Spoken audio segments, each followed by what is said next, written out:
Добре дошли в канала Бизнес истории, мястото, където разказваме вдъхновяващи истории за визионери, лидери и компании, променили света. Днес ще ви представим едно невероятно пътешествие от скромните начала до изграждането на най-високата сграда в света. Ще се потопим в живота и делото на Мохамед бин Али Алабар, човекът зад Емаар Пропъртис и трансформацията на Дубай.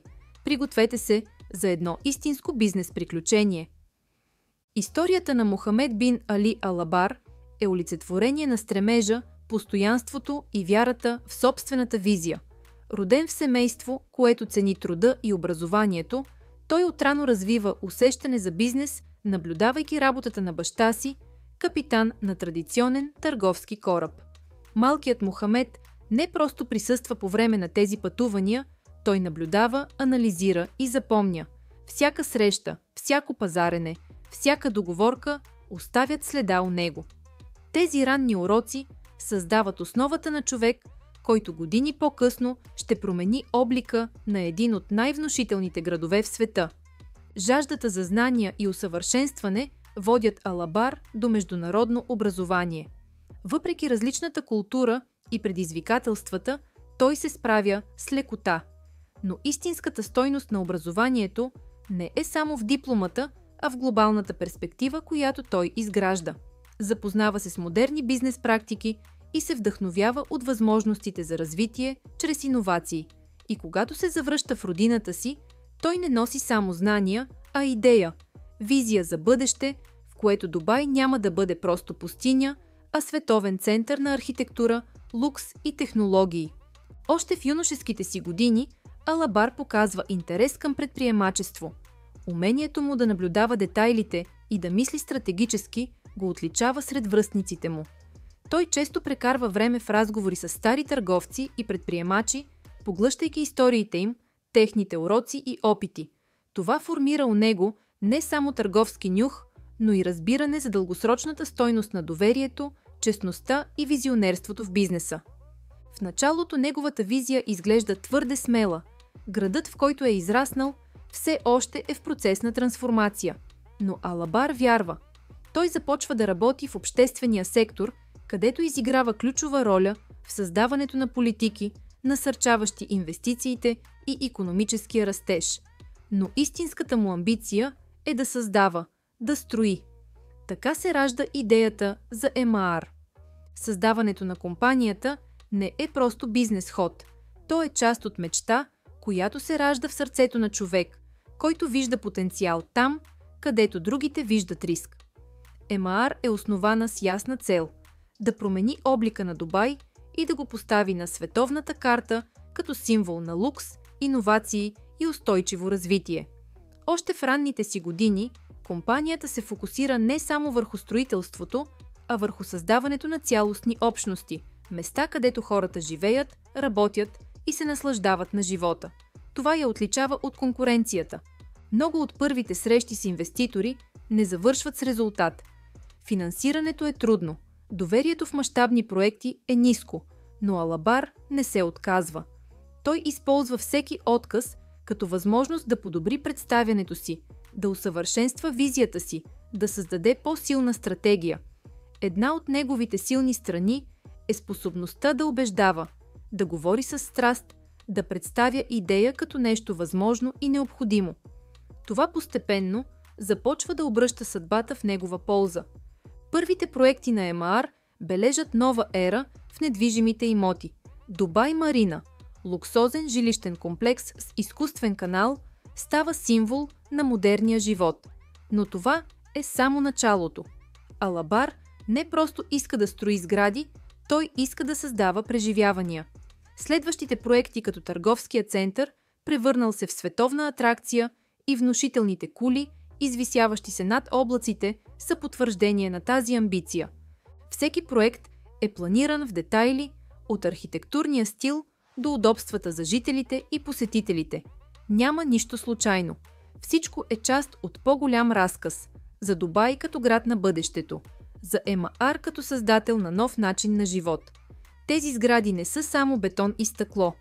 Те носят идеи, ценности и визия. Междувременно компанията не спира да се учи.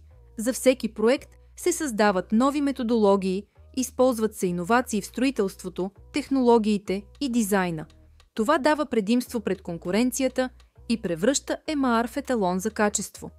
След като доказва себе си на местно ниво, ЕМААР започва да гледа навън. Светът става сцена за следващите и успехи. Компанията навлиза в множество нови пазари – от Азия до Африка, от Европа до Северна Америка.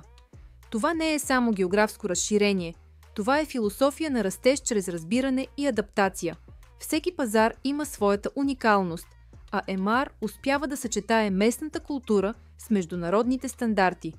В Турция ЕМААР изгражда модерен търговски и жилищен център, който комбинира местна архитектура с международна естетика. В Египет компанията създава градска зона, която уважава историята и културата на страната, като същевременно въвежда удобствата на модерното градско планиране. Във всяка държава ЕМААР не просто строи, тя се вслушва, адаптира се и създава смисъл за местната общност. Сърцето на ЕМААР не са само проектите, а хората зад тях. Компанията изгражда корпоративна култура, в която иновацията се насърчава, таланта се развива, а отговорността към обществото е основна ценност. В ЕМААР работят хора от десетки националности, които обединяват умения и идеи, за да създават бъдещето. Професионалното развитие, обученията и лидерските програми са ежедневие. Компанията поддържа активна мрежа от партньорства с университети и институти, инвестира в научно-изследователски проекти, свързани с зелено строителство и умни градове.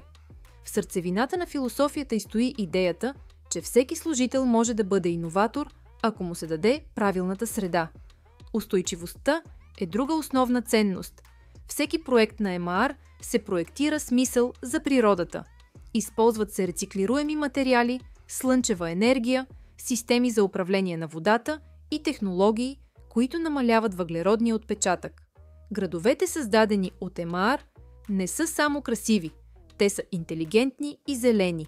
Пътят напред е изпълнен с възможности, но и с предизвикателства. Светът се променя бързо. Новите технологии, глобалните икономически тенденции, климатичните промени и очакванията на хората – всичко това изисква нов начин на мислене. Но Мохамед Алабар винаги е бил визионер. Той вярва, че бъдещето на градовете е в интелигентните, устойчиви и приобщаващи общности. ЕМААР вече работи върху ново поколение проекти, такива, които ще комбинират технологии, природа и човешко преживяване. Целта не е само да се строят сгради, а да се създават пространства за живот, изпълнен със смисъл.